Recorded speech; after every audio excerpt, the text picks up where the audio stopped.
Astounding and insulting, stinging criticism of the failures that allowed a convicted terrorist to kill. My name's Osman, and basically I'm going to explain to you how I got introduced to Learning Together. Jack Merritt and Saskia Jones were attacked at Fishmongers Hall in 2019, just 11 months after Usman Khan was released from prison. It is beyond understanding and astonishing that not one of the state agencies sufficiently considered the associated risk and therefore questioned the wisdom of sending Usman Khan unaccompanied to London. Also tonight, there'll be a new vaccine on the block later this year as single-dose Janssen is approved. We'll be basking in bank holiday sunshine this weekend, but will it provide a big enough boost for our tourism? And well, how about we take you up flying today in this one, so the two of you can fly next to each other. The grandson, whose letter to mend his granddad's broken heart led to a once-in-a-lifetime moment to remember.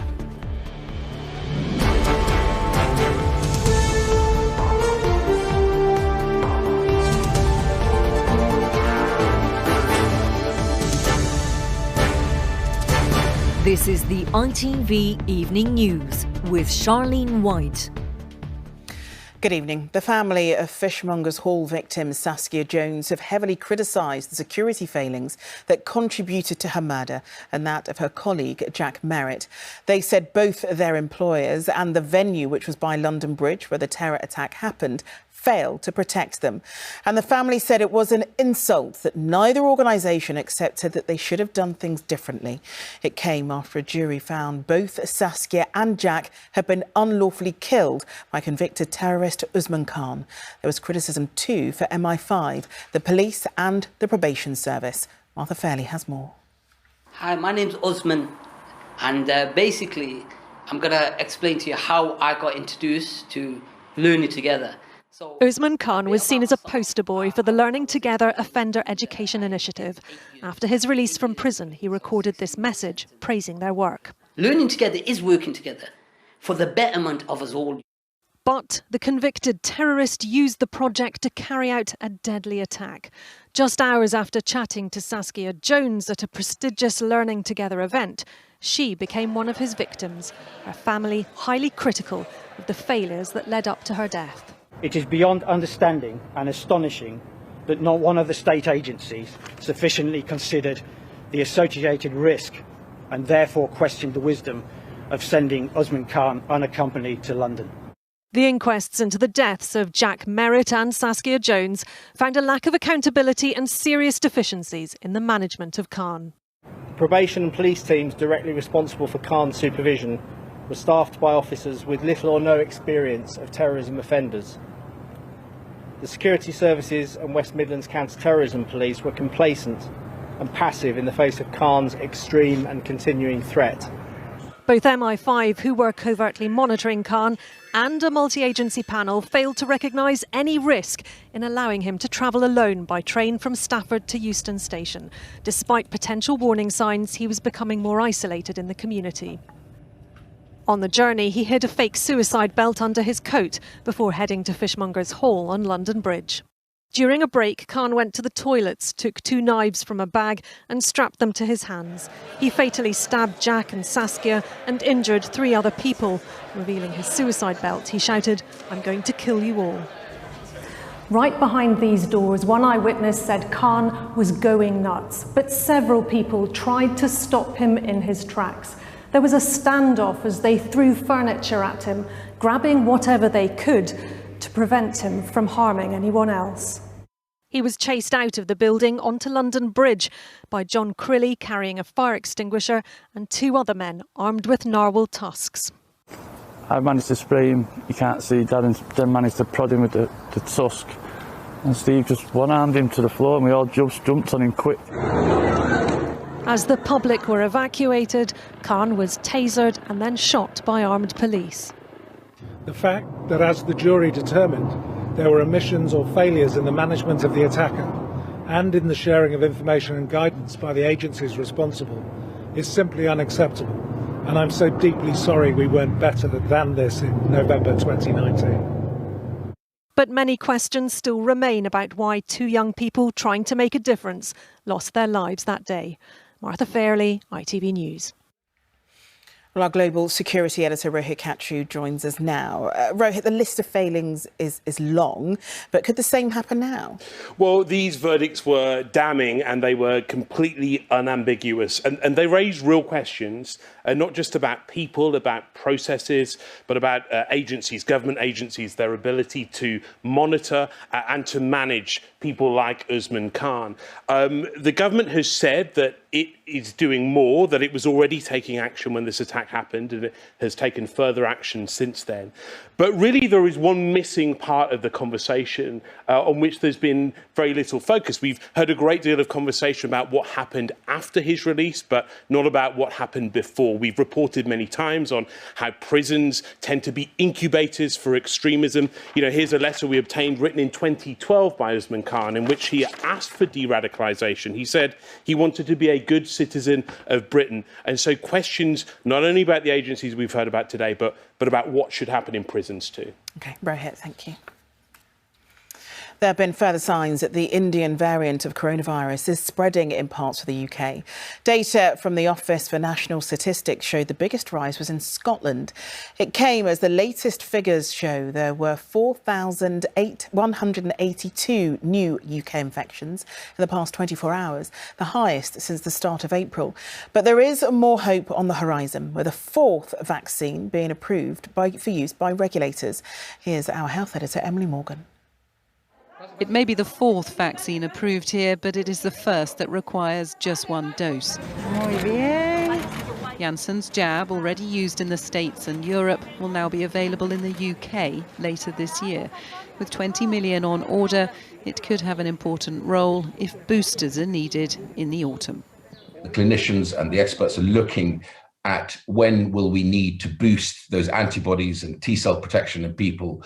And this is an additional vaccine now approved in the UK by our regulator that goes into that arsenal of vaccines that we have available to us.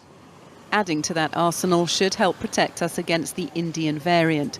Latest data suggests it's driving an increase in cases across the country. Around 50,000 people in England had the virus last week, which is broadly unchanged. But in Scotland, the estimate is around 3,000 people. That's up significantly on the previous week. The picture's slightly better in Wales, with around 700 new infections. That's also up slightly. And there are signs of an increase in Northern Ireland too, where 1,200 people tested positive. Next one, please. So far, only very few are suffering serious illness, and most of those hadn't been vaccinated twice.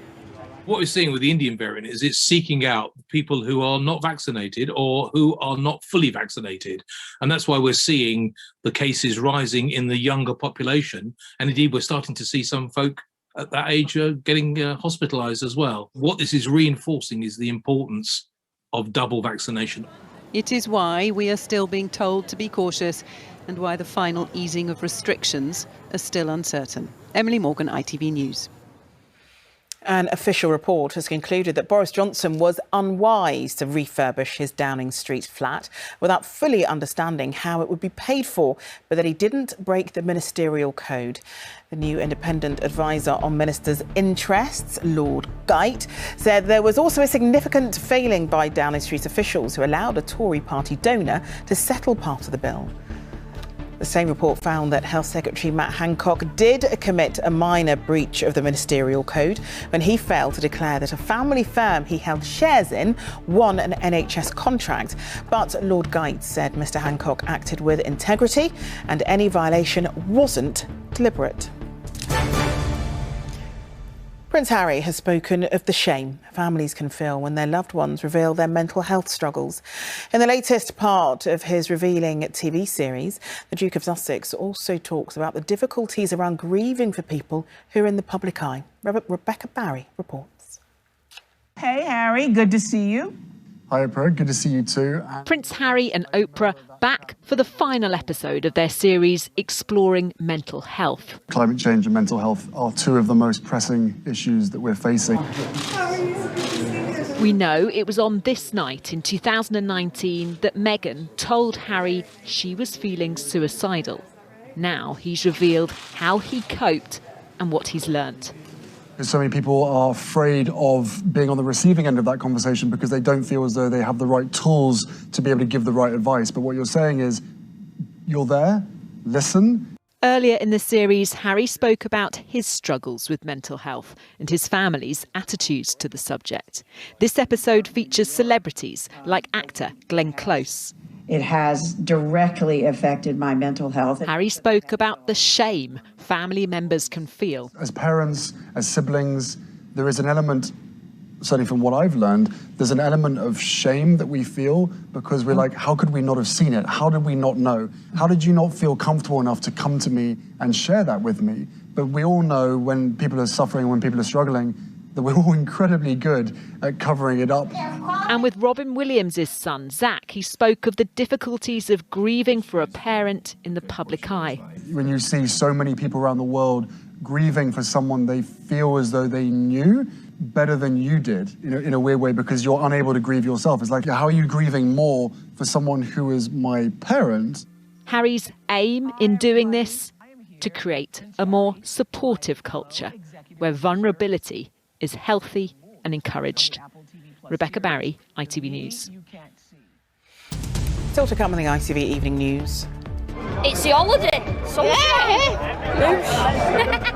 Party time in Porto. City and Chelsea fans enjoy the sun ahead of their Champions League showdown. And flying high, the greatest gift one 80-year-old could have ever dreamed of.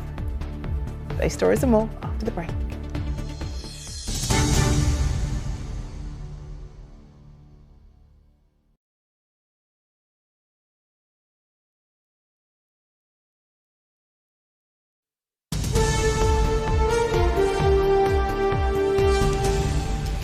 Welcome back. The miserable May weather is breaking just in time for what's set to be a great bank holiday weekend. And the UK's tourist industry is praying that the rising temperatures will give businesses a much needed boost.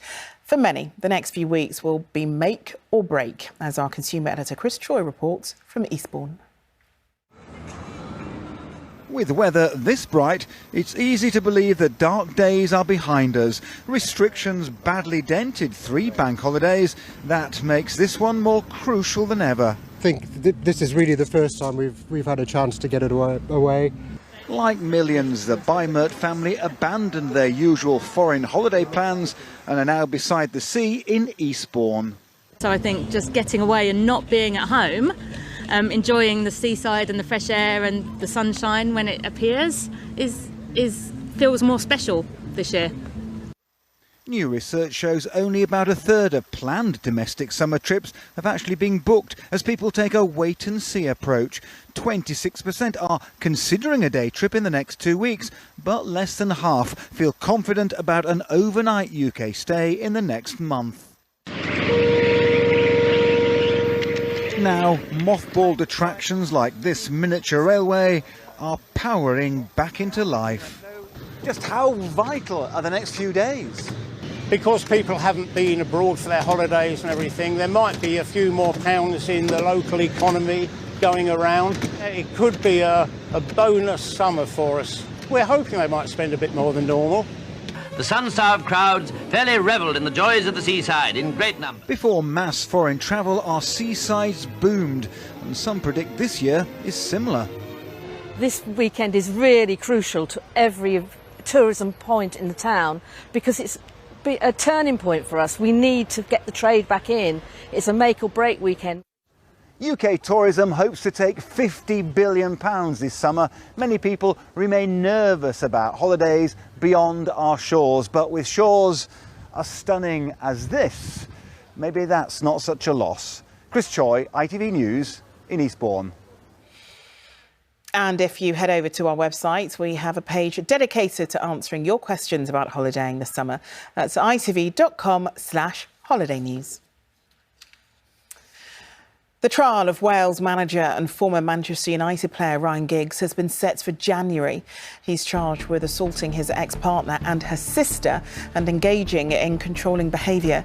Giggs pleaded not guilty to all the charges at an earlier hearing. From January, insurers will be forced to offer existing customers the same rates that new ones get. The Financial Conduct Authority has acted to end the so-called loyalty penalty paid by home and car insurance customers who don't change provider each year. Thousands of Chelsea and Manchester City fans are in Porto ahead of tomorrow's All-English Champions League final. Each side has an allocation of just 6,000 tickets, and many more supporters have gone to soak up the atmosphere. So too has Richard Pallo, who's in the Portuguese city tonight. Richard, things are warming up quite nicely there. Indeed they are. I don't think you can underestimate the atmosphere, that excitement down here in the old city. There would always be that for the Champions League final, but what makes it extra special this time is that you've got two sets of supporters who can once again travel internationally. They can mingle and they can enjoy themselves too.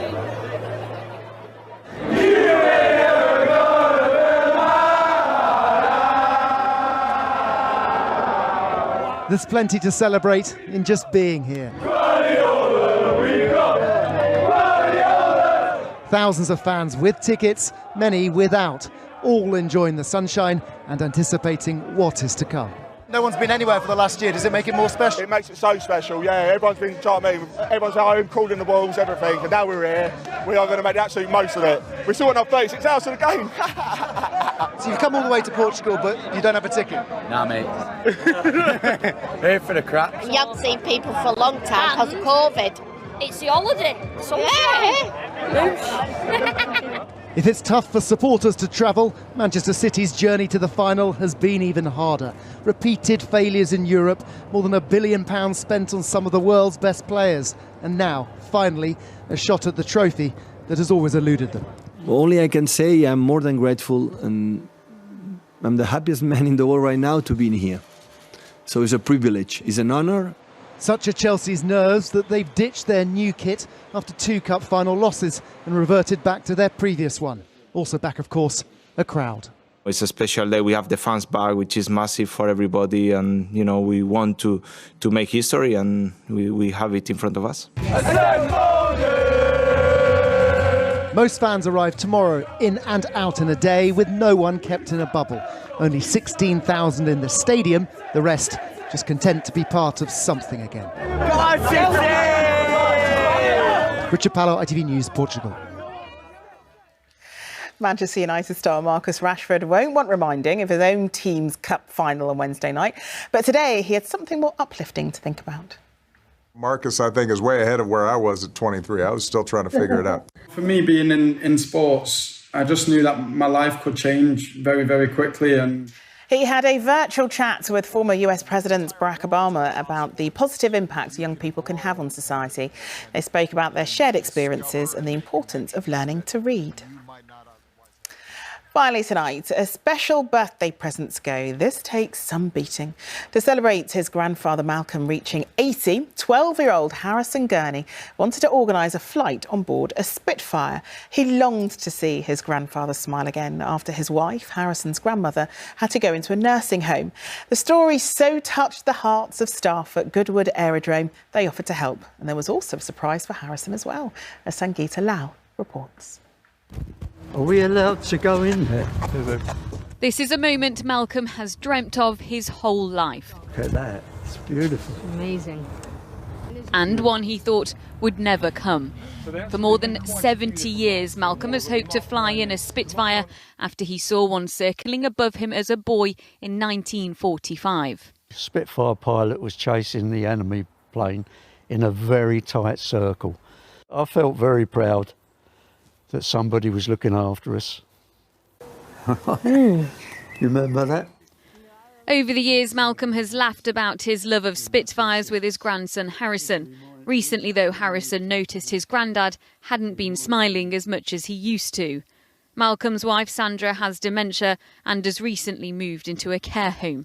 For weeks, Harrison has been saving his pocket money and doing extra jobs to let his granddad live out his dream and cheer him up. I think that I've always wanted to do this for him, so I have to admit I am quite jealous. So you excited? As they arrived, though, there was a little surprise for Harrison. Well, how about we take you up flying today in this one, so the two of you can fly next to each other and wave at each other. Wow. In the sky. What about that? This is about how close you'll be in the air as well. They've imagined this moment since they were both little boys. Now a chance to share it together. It felt amazing. We waved a couple of times. Everything I imagined, even more. How did it feel to be able to look over and see Harrison? Yeah, fantastic. All Harrison wanted today was to bring a smile to his granddad's face, and he certainly did that. Sangeeta Lal, ITV News. I don't know about you, but I am fighting back tears here. What a wonderful thing for Harrison to do. Right, that's it from us for now. Raggy will be here at the slightly later time of 10:20, but for me and the whole of the team, do enjoy your evening. Bye-bye.